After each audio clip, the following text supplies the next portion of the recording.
Welcome to the Verdin Verdict Sports Show. I'm your host, Jacob Verdin. Hope everybody's having a good week so far. It's interesting. Right when we got off live, pretty much, LSU announced the jersey patches. We didn't get to react to it, so we will react to it today. Talk about the company LSU's partnering with, some details about it, what it means, my reaction to it.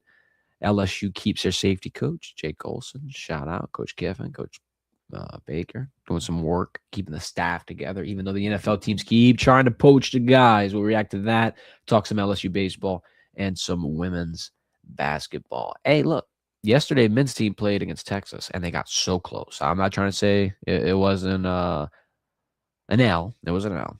It was a 3-point L. At halftime, it was horrible. Halftime, Texas was blowing LSU out, but then they kind of shake it back towards the end of the second half. So I'll give them some credit where credit is due in that regard. I mean, not everything's going to be perfect in the McMahon era, but hey, you got a 3-point loss, guys. Yeah, you're going to have to celebrate off of that. That's about the closest you're getting. All right, Woodside Energy. Let's talk about them. So this is an oil field company, not Exxon, not Chevron, but an Australian based oil field company. That's right. Land Down Under. Interesting pick. I did a little bit of research. So the company is currently in Louisiana working on a liquefied natural gas project. They bought Tellerand, which is a Houston-based oil company, which had the rights to this project in Louisiana. Naturally, you buy a company, you buy the rights to their projects, and now here they are partnering with Jeff Landry, our governor, to participate in building a facility that will I think it'll be operational in 2027. So very interesting. Good morning, Damon. I'm not pretending like it don't exist. I don't know what you're talking about. It exists, bud. It unfortunately is one of the most disappointing aspects of LSU. So I'm aware it's existing, quite frankly. I mean, I think that's half the problem is how they're existing. If you want to really ask the right questions. Either way, the design on the screen right now, Woodside Energy, this is their logo. This is what you'll see on not only your football jerseys, but your baseball jerseys, your basketball jerseys, tennis, whatever the case may be. Every sport will be affiliated with their legacy sponsor. Now, here's an interesting side of it. It looks like it almost blends in with the jersey. I'll say that. They're real colors, their real logo. It's red, it's white, but they kind of matched LSU's colors and LSU's branding to be able to have it look a little cleaner, if you will. So I think that's a big reason as to why the partnership happened, as well as it being one of the biggest companies in that area of Louisiana, right? You're partnering with a state university that represents the entire place that you're working in. Then naturally, Jeff Landry, I wouldn't say he had a part in it, but I'd imagine he'd have something to do with it. And it's not really bad. Like, that's not really a bad thing. I mean, a company like Woodside coming in, giving you 400 jobs they're going to add to the Louisiana market. They're obviously going to help out with the economy. Some people aren't happy with not the company, but just the overall fact that now in college sports you have sponsorship patches on jerseys. And I'll be honest, look, I saw this coming from a mile away. We've talked about this for maybe 2 years now. So it's not a surprising fact. And I think everybody has really been anticipating it, if you will. LSU, quite frankly, I'll go out on a limb and say that I think they've had this ironed out with Woodside for months now, and they've just been waiting on the NCAA approval. The minute that this was cleared, they were already going to have it rolled out, and this is why they're the first historic partnership to put a corporate patch or a corporate sponsor, if you will, on their jersey. A lot of people are like, man, this is just not it doesn't look the same. This isn't the same tradition. This isn't LSU. This isn't this. This isn't that. And you're right, it's not. But in this era of college football, when it's ever changing, when was it going to stay the same? When was it going to stay pure? You're going to have to constantly find ways to not only evolve, but to be able to add layers of revenue into your athletic department. And this is one of the easiest ways to do it, in my opinion. If you're LSU, if you have this much attention on your brand at all times, you might as well monetize it. You might as well sell it. And they're obviously not going to be the only university to be able to do it. I'll compare it to the NBA because you've seen the NBA do this for years now, and it hasn't really taken away from much. People probably are forgetting that the Pelicans have a Zatarans patch on their jersey or whatever the case may be. I don't think it's the end of the world. It's definitely something you're going to have to get used to. It's definitely a transitional phase, but it helps out your university. If you want to continuously put together number one portals, and be at the top of all these recruiting classes and be in the discussion of every single top prospect, you're going to have some bread. This is how you get it. I don't think this is not much different to me than the logos on the field, which have already happened, or the logos around the field on the padding, the sponsors, the scoreboard, or whatever the case may be. It doesn't really change much in the grand scheme of things. It does look a little different. It's blended in, little tiny bit of text. You can just pretend it's I don't know, an SEC patch or something. I'm not really like, I think because I knew this was coming for so long, it wasn't as surprising or as jarring or as upsetting, if you will. The time for that to happen in those discussions, I think, were months ago, because people have been talking about this being, one of the first universities to initiate something like this. And I'll be real, I would have guessed two companies. I'd have guessed Raising Cane's, Todd Graves, and I might have guessed Coca-Cola. I wouldn't have guessed Woodside Energy. It makes sense when you dig deep and you see, okay, cool, they're working on an LNG project in Louisiana, and they'll be here for a few years. They're providing a boost to the economy. Now it kind of makes sense. I'll say this also in terms of giving them credit in this situation. I do like the fact that they tried to make it blend in as much as possible. Now, this is the football one. On the baseball one, they have a little contrast where it's purple, a purple jersey, but you had to put a yellow patch on it. Now, you probably should have put a purple patch and then yellow text, but that's neither here nor there. That was one of the more, drastic, contrasting ones. Every other one I saw was blended in with the colors of the jersey like this to make it pretty much invisible. I don't know. I can see where people are coming from, but I don't personally share the opinion that this is a big deal, because college sports has already changed so much to the point where this is just expected. And I'd imagine every other school follows suit. And I imagine going forward, you're going to see companies with jersey patches. You're going to see companies all over the field. I mean, you're going to have naming rights to stadiums next. I'll call that one. Okay? Because if you look at the direction that all this is going and the way that it's evolving, that's the next step. Coca-Cola Tiger Stadium or something. And that people are going to get pissed off at that too. It's just the direction you're heading in. If you're going to continuously find ways to add revenue, that's the next best step. Or like hypothetically, LSU wanting to build that new stadium, a new basketball stadium, or just, whatever, a new arena, if you will, with the city of Baton Rouge. I'd imagine that one would have naming rights as well. So it's just to say that you're going to always watch college sports evolve. This is no different. And I think it continues to happen, like we saw with the jersey patches. But I'm not against it, if you will. I'll switch gears, talk about our safeties coach, Jake Olson. So he was headed to the Commanders. Apparently, per Matt Zenitz, he reported that the Commanders were expected to hire LSU safety coach, but LSU keeps him last minute. Now, here's the thing about these coaching rumors and coaching hires and all this news breaking stuff. We saw it with LSU, with their D-line coach, when it was rumored that Elijah Robinson would be signed, right? There was another one of those expected to hire situations, and obviously it doesn't pan out.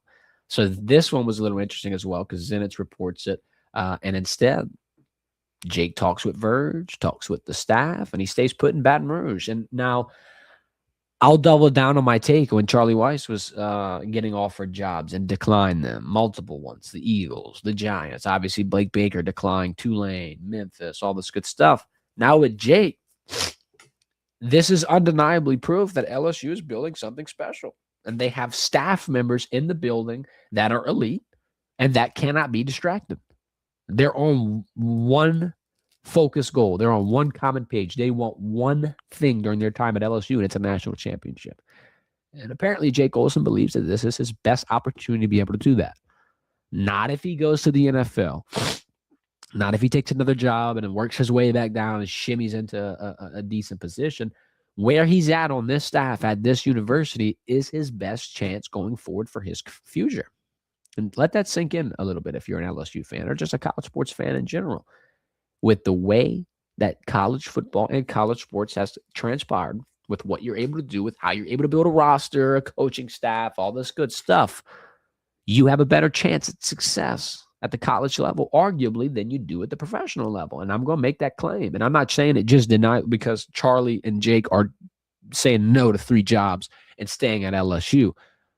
I'm saying that because if you look at the direction that everything's going in, you almost have, I don't want to say more resources or more control at the college level because the NFL does have a higher salary cap, but you're getting to that point where if you can negotiate contracts, if you can take players from other teams, there's not much appealing. There's not much appeal left at the next level, quite frankly, in my opinion. So I could see why these coaches are staying at the college level rather than go to the NFL. The checks are damn near the same. The players, building your roster is almost the same. It could potentially be easier.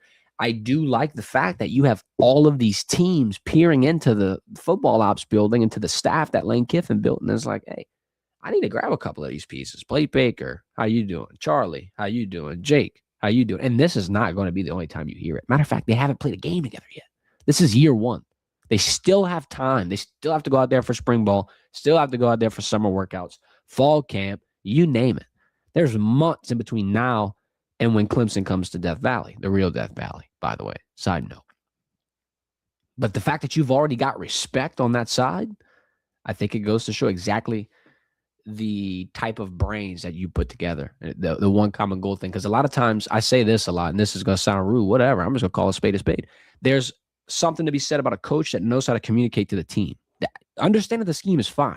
You can be the smartest coach in the world, but can you communicate that? Can your players get some of that knowledge poured into them? Lane's got the right pieces in the building, and the NFL respects it as well. I think this will be a big year. I think you obviously have a lot of success. It's going to be a lot of pressure too, though. In the middle of it, you're getting pulled both ways. You got a lot of attention. You got a lot of noise. Hopefully, they're going to be able to build from it. Jake Olson, though. Glad he's staying because, look, going forward with the changes that you're going to see on offense, continuity at the defensive level, whether it be staff, players, scheme, that's important. You're keeping some type of consistency. And it's the consistency on the side of the ball that you've had the most success on for the last 2 years, I'd say. With what Blake Baker's done since he's arrived at LSU in Baton Rouge has been phenomenal. Whether it be on a roster that was lacking talent, didn't have much depth, fast forward, he gets a transfer portal class that brings in a bunch of edges, nice amount of DBs. They're able to run more man coverage, and they're able to get into their scheme. Now, this year, with what you've returned, with the pieces you've added in the portal, now the portal seems more supplemental than anything, and the foundation is set. So if you can get him to work, keep his guys in the building, his coaches alongside him, his starters that you've retained, you got a nasty defense coming up next season. The offense is just going to have to be the thing that arrives. But I trust Lane Kiffin. He knows a thing or two about offense. Let's talk baseball real quick. So today they play Nicholls State. Shout out Nicholls. They play them in the box at 1 p.m. Tune into that. LSU had a decent series this weekend. They played Milwaukee. It was a little more competitive than they thought. They did have 2 mercy rule wins, but the first win, they were down. And then they came back late. Shout out, gave Coach Kiffin his first W as he appeared to an LSU game. He never saw a W until that game. Finally a win. He even tweeted about it. Then LSU baseball picked up a W versus Kent State earlier in the week. Friday, after this Nicholls game, today they will head to Jacksonville for the Jacksonville College Baseball Classic, where they will face Indiana, Notre Dame, and the University of Central Florida. Here's a couple of players to keep an eye on. The man in the center of the photo, number 7, Jake Brown. One of my favorite bats right now. I'll add Seth Dardar on that as well. But Jake's got 4 home runs, 10 ribbies, batting 529 in the year. Phenomenal batting average. Flip a coin. He's probably going to get a base hit. Insane. I know you're early in the year, but, I mean, when you're starting hot like that, you got to be feeling confident. Then Seth, 2 home runs, 6 ribbies, batting 400 on the year. Cade, Zach York, 2 batters as well that's balling. Cade has 5 ribbies, 412 average, and then Zach York, 2 homers, batting 364. Your pitchers, you got a lot of depth there as well. Shout out Gavin Guidry. Gavin Guidry's been cooking. I'm glad that he's back healthy, back on the mound for LSU, especially after last season. Cooper Moore looks pretty solid, but you still got Kason Evans, Zach Cohen, Jaden New, Maverick Rizzi. You got a lot of arms in that bullpen. You've got a lot of names. You got a lot of pieces. This is a deep squad. This is a deep squad. You get to show it off today at 1 p.m. You got about, 3.5 hours until they pitch off in the box. Number 1 and number 2 team in the rankings. It depends on who you look at. D1 baseball's got UCLA ahead of LSU. It's a decent start to the year. I mean, whether you be number 1 now or number 1 later, I'm not going to be too upset about it. As long as you finish the year in the right bracket. Side note, also, I saw this on Twitter. Somebody pointed this out. I don't remember exactly who, but they had a screenshot of odds in the SEC championship to win the conference in college baseball. The odds are favored towards Arkansas. Arkansas is the favorite for the SEC. However, when you go look at the national championship, LSU is the favorite, and I think Arkansas is like third. LSU has better odds to win Omaha than they do the SEC title. And I think it says a lot about not only the success that LSU's had in Omaha, but the lack of success, quite frankly, that Arkansas has had in the postseason. It's a little interesting trend here.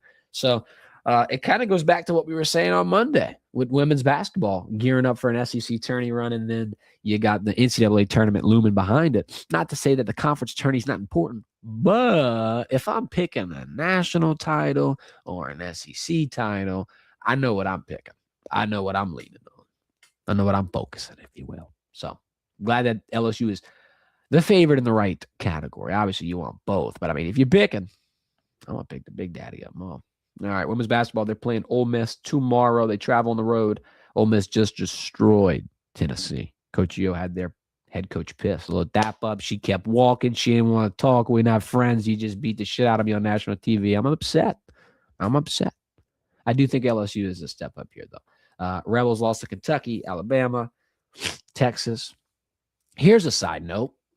When LSU plays Ole Miss, Pete Golding will be in the building with some players. He will be taking players to the game, apparently, according to Coach Yo.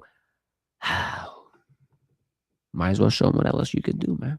Like Joe said, normally when you go on the road, it's a sold-out crowd. It's a record crowd. Let's show them the attention, if you will. Let's show them what LSU can do, man. Looking at the statistics, Cody McMahon, their forward, great, 20.6 boards on average. I do think LSU has more depth, though. ESPN gives them a 79% chance to win this matchup. They did give them a 54% chance to win the SC matchup, though. So do with that as you will. They will be looking for blood, though, I think. You're fresh off that loss. It was a little embarrassing. Flage's probably got a bad taste in her mouth after the free throw episode. Naturally, Jada Richard, Malaysia Fulwiley, I'm sure we want to be able to right their wrongs from that performance. So I wouldn't want to face LSU after a loss like that. Feel like you're setting yourself up. Hopefully they're going to be able to hold it, though. I'll say this. Reed Darcy tweeted it. Shout out. We had him on Monday. Tennessee losing allows LSU to win out and get double buys in the SEC tournament. Now, if LSU can finish the job, win the rest of the season out, now you have an opportunity to be able to get into that conference tournament at a higher seed. So just to show you that everybody was calling Saturday a must win and everybody was putting a lot of, dramatic connotations on the game. It was a big game, but it wasn't the end of the year. The season is not over. Neither would it have been if LSU won. So looking forward to the future, seeing you still have an opportunity, regardless of what happened, because of the rest of the pack losing in the SEC. Should keep your head up a little bit. I think Coach Mulkey is going to be able to regroup, still believe in the team, still think they're going on a deep tournament run. And I don't think I lost hope in them after what happened against South Carolina. If anything, I got hope. They hung in there against what I think is the best team in the country. If it's not them, it's UConn. So y'all are all in the same breath. I'd bet on LSU going to the Elite Eight. I think they make it through. So you gotta focus on what's right now, though, or what's tomorrow, if you will. LSU, Ole Miss, and of course today LSU versus Nichols at the box. We're about to get out of here. Appreciate everybody for watching. This has been the Verdin Verdict. I'm your guy, Jacob Verdin. Smash that thumbs up, and we'll be back on Friday.